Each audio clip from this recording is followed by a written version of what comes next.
Ngayon naman sa Kababayan Today, alamin natin kung sino si Peter Hamero, ang author of Vanishing Filipino Americans, The Bridge Generation.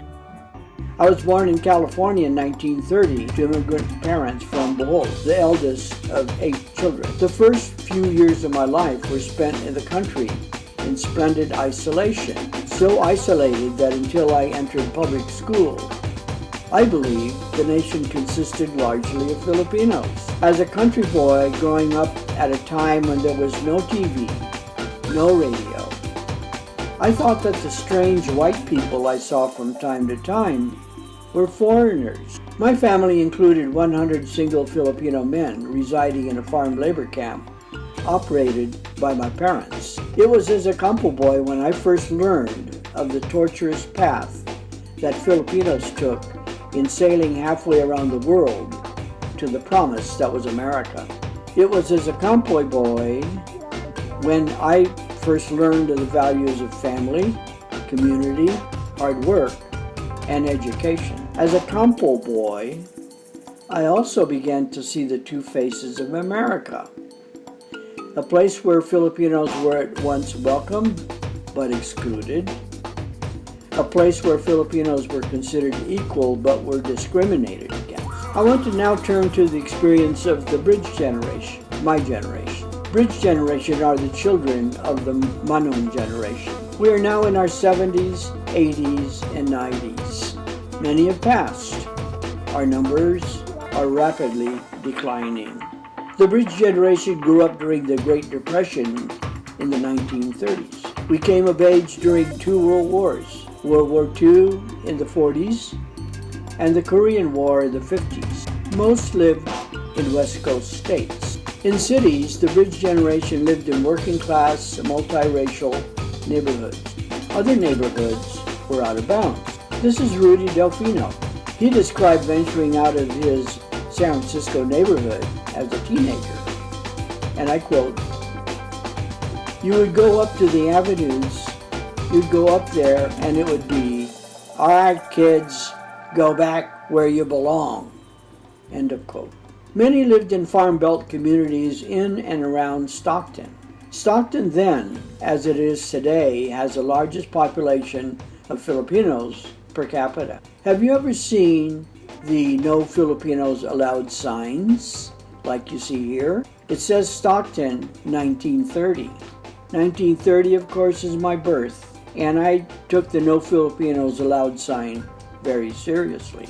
We could not live in the North End. We were not welcome downtown. We couldn't even go to first-run theaters.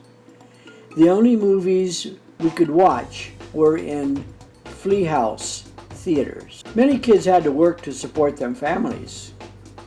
This is Josephine Wobble.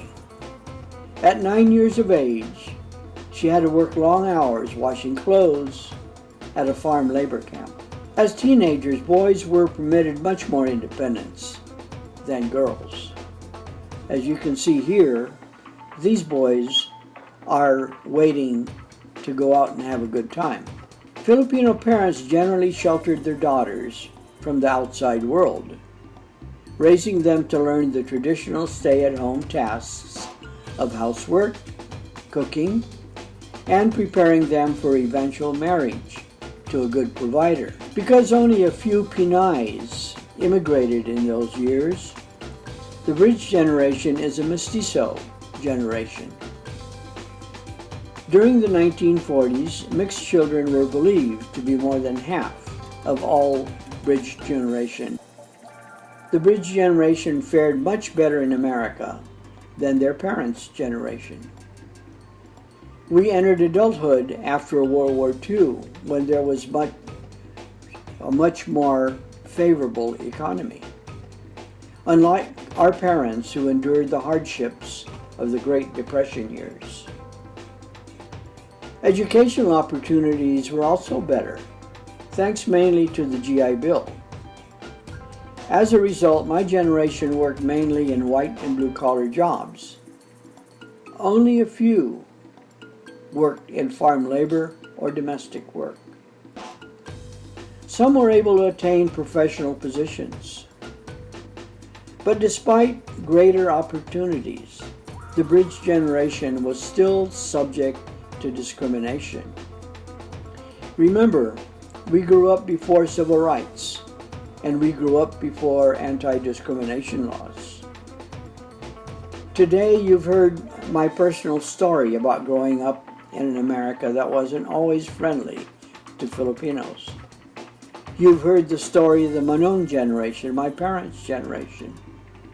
And you've heard the story of the bridge generation.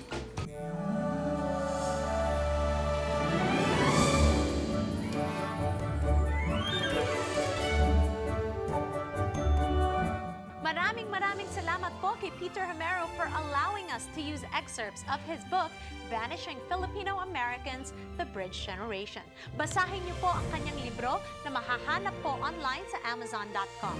At magbabalik po kami here on Kababayan Today.